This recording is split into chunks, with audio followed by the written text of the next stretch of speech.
Hello everyone, welcome to our channel.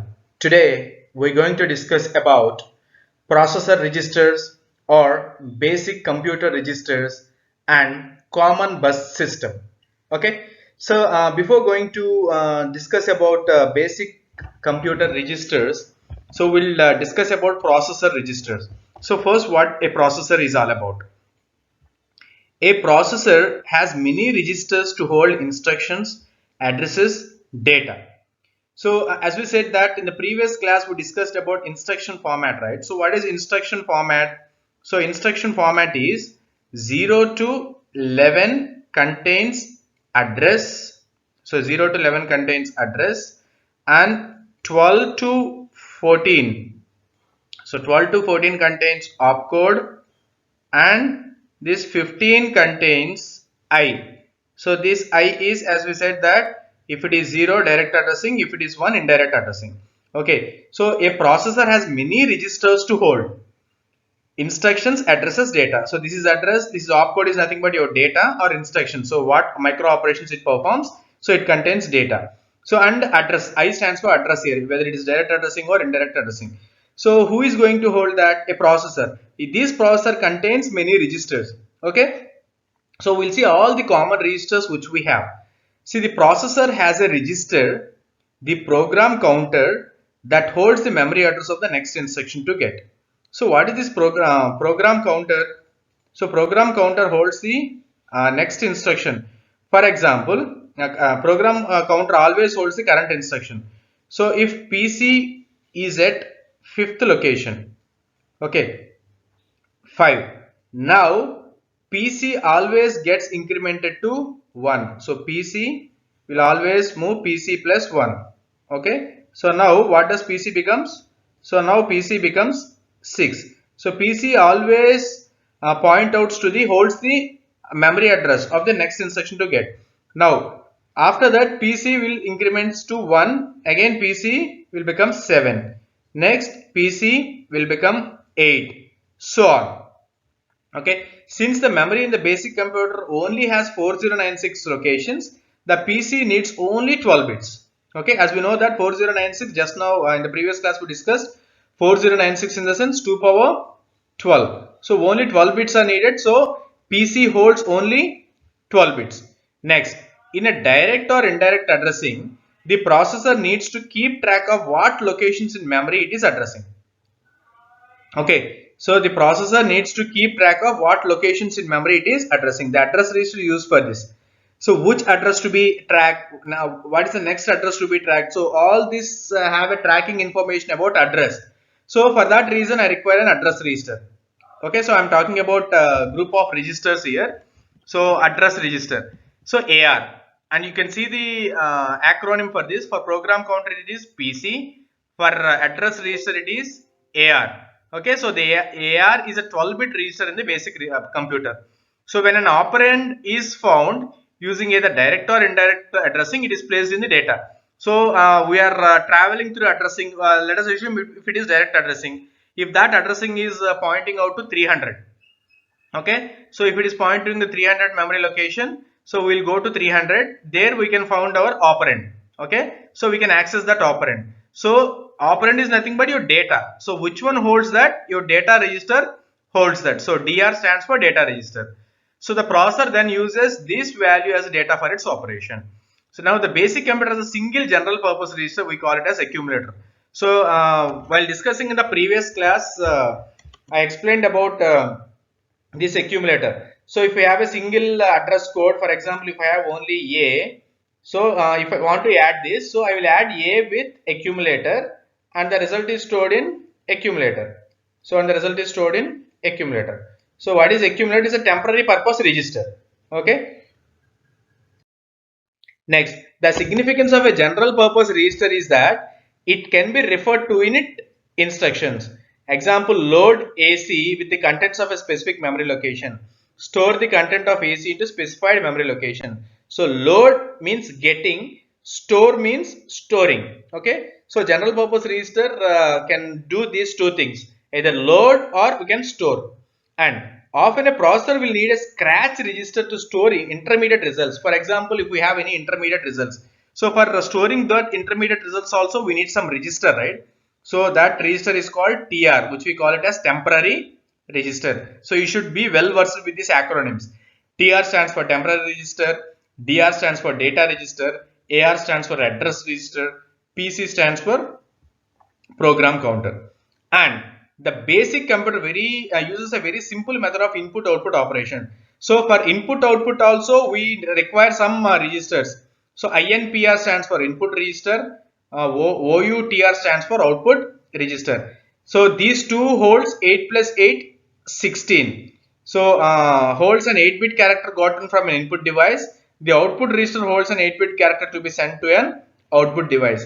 So if you observe these processor registers, so mainly deals with the group of registers.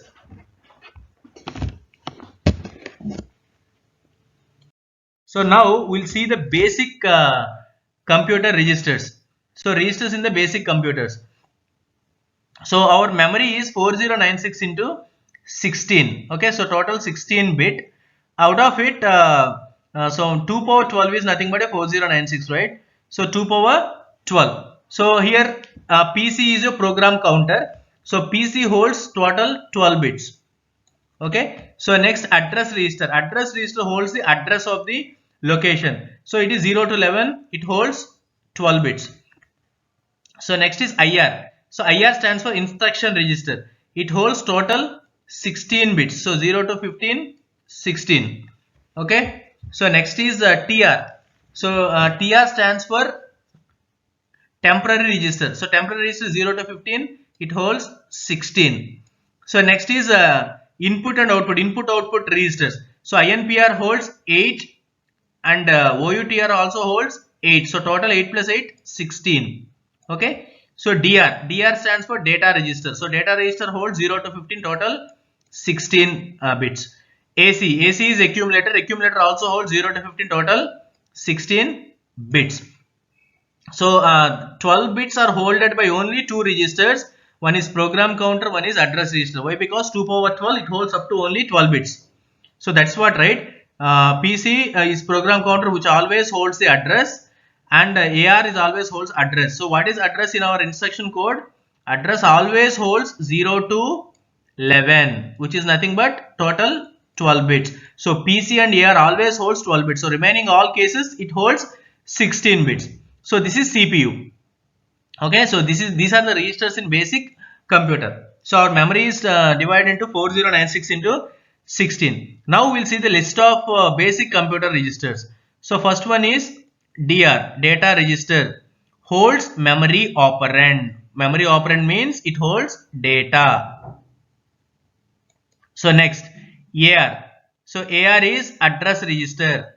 So address register, as we know, it's 12 bits, holds address for memory. So for example, it addresses 300 memory location or 550 memory location. So it holds address.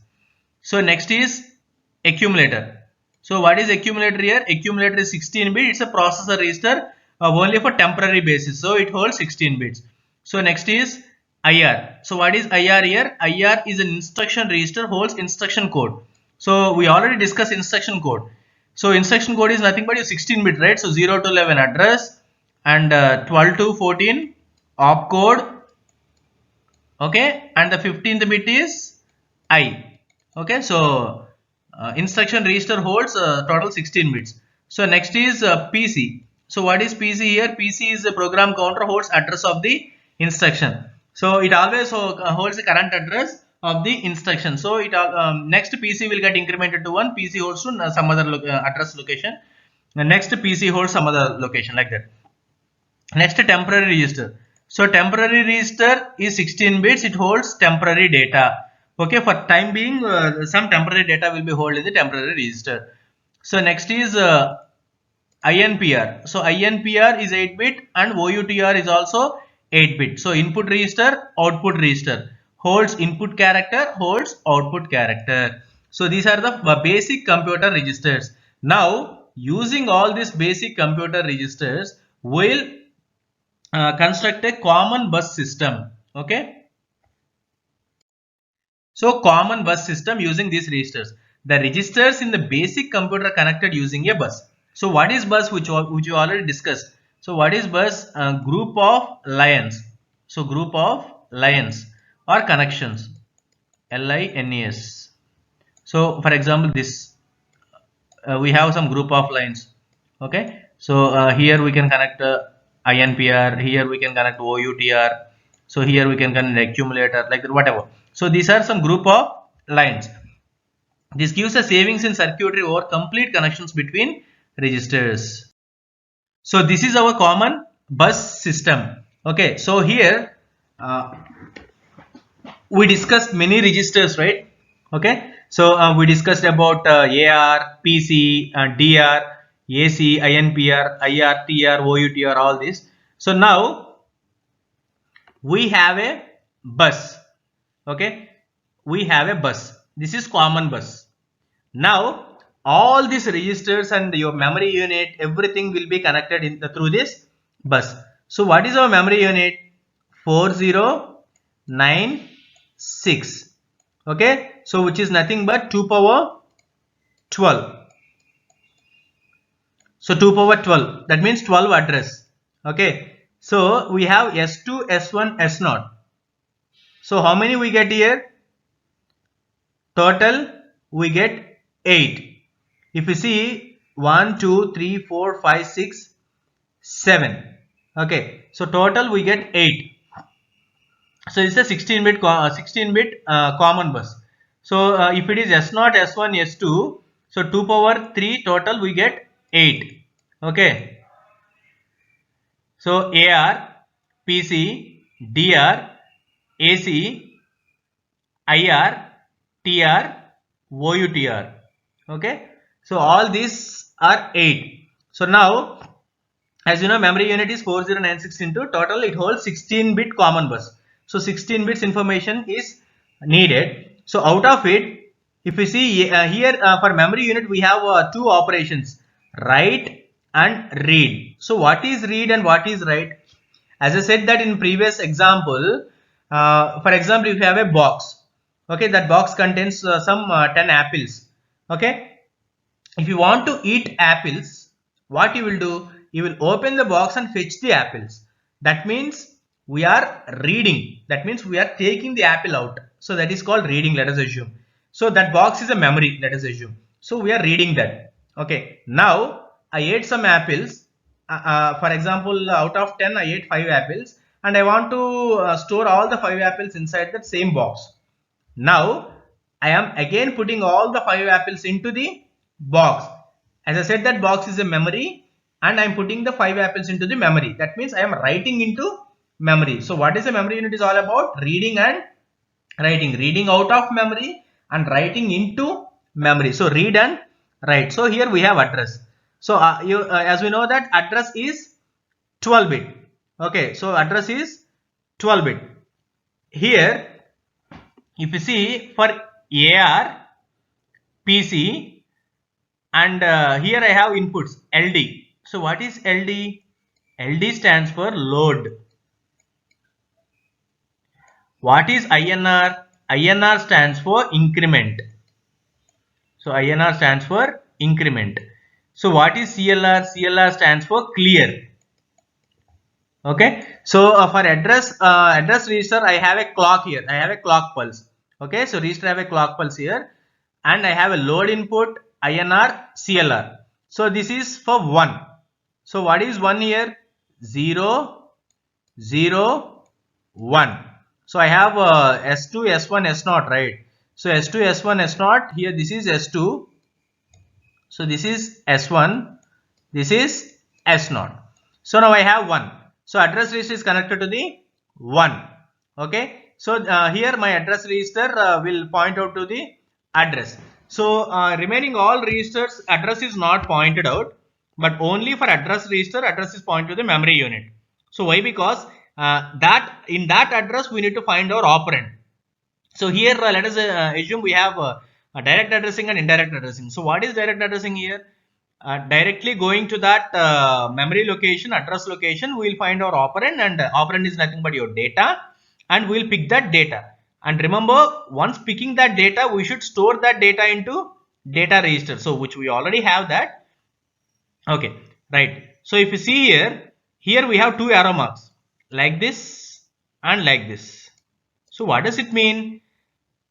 Storing into memory unit and taking from memory unit, that is writing into memory unit and reading from memory unit.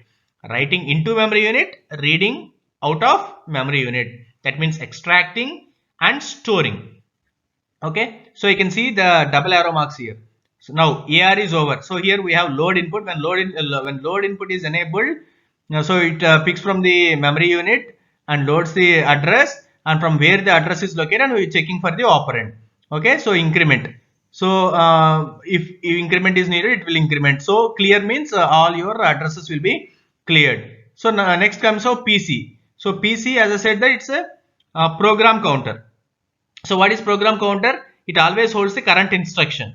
Okay. So here also we have three inputs: load, increment, clear. So PC always holds the current location. So here everything is connected with a clock. So in single clock pulse, how these operations all are performed. So PC is a program counter. So next is DR. So again the clock is connected here. So DR, data register. So if we see carefully, from data register and accumulator, the output is stored, output is given as input to ALU. So ALU is arithmetic logic unit. So PC, which always holds with the current instruction, address register, which always holds the address location. So if we go to that address location, then we can find our data, right? So till now we didn't got our data. So data is always stored in data register. Okay. So coming to data register, it's a 16 bit, right? So total 16 bits. So again I have load, increment, clear, right? So now that output is stored into given as input to ALU. So what is ALU? Arithmetic logic unit. So here arithmetic operations are performed and logical operations are performed. So I am giving the data. So if you want to perform arithmetic operations, so in the previous example we discussed, in previous class we discussed about arithmetic logic shift unit. So there are instead of constructing three circuits, we constructed a single circuit, that is arithmetic logic shift circuit. So there we took selection inputs S3, S3, S2, S1, S0. So if you want to know that topic, you can go to my playlist and you can see uh, arithmetic logic shift unit circuit. Okay, so now ALU performs arithmetic logic unit. So arithmetic logic units are performed, that means arithmetic operations, logic operations, and are performed here. So here once it is the temporary results are stored in, as I said, accumulator. So for example, if mine is a one address code, as I said, so if I have only one operand A, so how to add that one operand? So I need to add with an accumulator, a temporary register. So A plus accumulator, the result is stored in accumulator. So for this I require an accumulator AC. So I have inputs load, increment, clear. Okay, so this is the clock pulse, and the output from the accumulator is again given to ALU. Okay, right, from input register. So from input register, and I have output register. So if you see carefully, from input register the input is going to ALU. Okay, and from output register the output is coming from the bus. If you see arrow marks here, input register it is going like this, from output register it is coming from here, but remaining all you can see two arrow marks. It's a two-way communication. So coming from bus and giving to bus, that means writing as well as reading. But only in the case of input register and output register, what happens? Input register, the input is given to ALU, and output register, and we'll get the output from the bus to the output register. Okay, so an input register we don't have any inputs, but for output register we have only load. So use by enabling this load we can see our output. Okay, and we left with two more registers, IR and TR. So IR is instruction register. So what instructions to be performed? So if we have only here we have only load input. So when a load input is enabled, we can see what instructions are we performing currently. Okay, and finally TR. TR we have load, increment, clear. So TR is a temporary register. For temporary basis, we will store in our temporary register.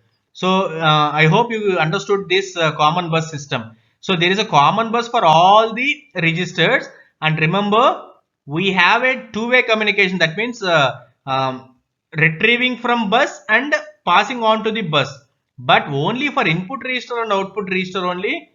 Input register and output register only. We have a one-way communication. That means from input register we are giving to ALU, and from common bus we are getting into output register. So remaining all cases we have two-way communication, and some registers are 12-bit and some registers are 16-bit. So some register hold address, some register holds data, some registers are temporary registers. So all these common computer registers are connected through a single common bus. So I hope you understood the concept. So if you have any doubts, please put your doubts in the comment section so that I can clear all your doubts. So the students who are watching my channel for the first time, I request you to please subscribe my channel. Please share my videos to your friends who are studying in your college as well as in different other colleges, so that you and your friends will get benefited from my channel. And I request you to please support my channel in all possible ways, and please share my videos. Please subscribe my channel and please support me. Thank you very much, and have a wonderful day.